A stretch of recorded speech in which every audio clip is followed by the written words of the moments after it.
Drama Mencari Isteri Sempurna mengisahkan tentang perjalanan hidup Reza, seorang ustaz yang berpegang pada ajaran agama, dihormati masyarakat dan hidup daripada sebuah keluarga elit yang tampak sempurna pada pandangan luar. Namun, di sebalik latar kehidupannya yang teratur, Reza berdepan cabaran besar apabila tiba masanya untuk mencari pasangan hidup yang benar-benar menepati erti kesempurnaan.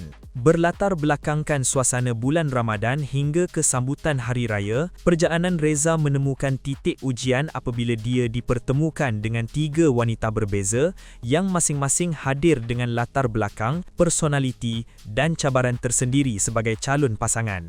Syifa, seorang janda anak satu, tampil sebagai wanita matang dan bijaksana, namun jauh lebih berusia dari Reza. Zara pula merupakan wanita berpendidikan tinggi, berani dan lantang bersuara, petah berkata-kata dengan lidah yang tajam.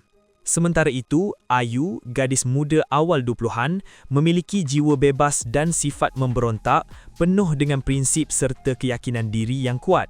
Reza, yang mengusahakan sebuah sekolah tahfiz, dibesarkan oleh ibunya Aida, seorang ibu tunggal yang juga pengusaha butik El Haya. Reza mendambakan pasangan yang seiring dengannya dari segi emosi serta nilai moden, namun ibunya pula berpegang kepada kriteria tradisional, iaitu menekankan soal latar belakang, status dan calon yang telah ditentukannya sendiri.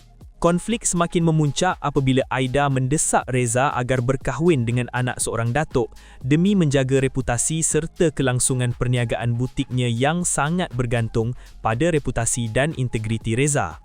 Demi memastikan kehendaknya tercapai, Aida sanggup menentang dan menyingkirkan wanita yang bukan pilihannya sebagai menantu, walau dengan apa jua cara. Hubungan ibu dan anak ini akhirnya menjadi semakin tegang, dihimpit pertelingkahan dan tekanan emosi yang berpanjangan. Apabila perjalanan Reza semakin rumit, khabar angin dan fitnah mula menyelubungi dirinya dan Aida. Apa yang bermula sebagai pencarian seorang isteri, akhirnya bertukar menjadi ujian besar yang menguji keimanan, kejujuran, maruah dan pemahaman tentang makna sebenar cinta, sekaligus memberi kesan yang mengubah keseluruhan arah kehidupan mereka. Drama ini yang menyaksikan Reza digambarkan sebagai lelaki yang baik, namun terus diuji oleh tuntutan untuk menjadi sempurna. Mengingatkan bahawa manusia berhak untuk membuat kesilapan dan mencari kebahagiaan, tanpa perlu memenuhi piawaian tidak realistik orang sekeliling. Daripada perspektif realiti masyarakat elit, kisah ini mendedahkan bagaimana reputasi, nama dan perniagaan boleh mempengaruhi keputusan peribadi. Perkahwinan dilihat bukan lagi soal cinta, tetapi strategi menjaga imej. Antara lain, drama bergenre romantik dan kekeluargaan ini turut menyelitkan pelbagai panduan dan nasihat dalam memilih pasangan hidup yang sempurna.